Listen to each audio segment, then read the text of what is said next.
Mandi Hutchinson has been teaching for years now, first children and now adults. But one thing she likes to include in all classrooms, teaching inclusion and diversity with board games. So I'm a teacher by day. I used to teach children. Let me try some other teaching until I can get a regular teaching job. So I work for the federal government, Department of National Defense, and I'm a teacher there. So now I teach adults. My name is Mandi Hutchinson. When she's not teaching, she's hosting a gaming podcast on the Dice Tower.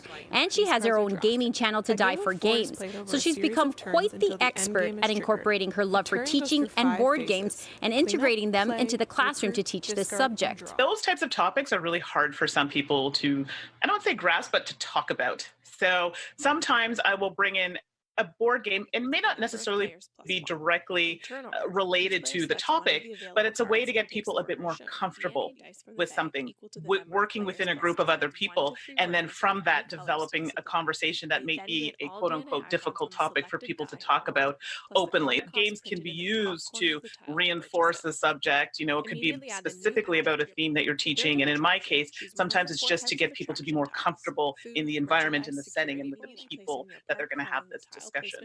What I try to do is I'm trying to convey that not everybody's the same. And this is where people kind of say, oh, you know, we're all humans, we're all the same, we all think the same, you know, it doesn't matter. That's not true. So by allowing a group to teach other people within the group how to play the game, I'm trying to demonstrate a few things. People learn differently. And that comes back to diversity, inclusion, and understanding that we're not all the same. And sometimes our approaches to people within the office environment, we have to adjust that or change that to accommodate everybody.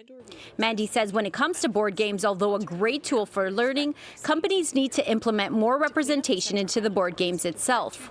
Because for a long time, I didn't find it as diverse. I think what was the saying? You saw more animals, like pigs and sheep, on board games than you did women and people of color. So I'm like, ooh, that's bad.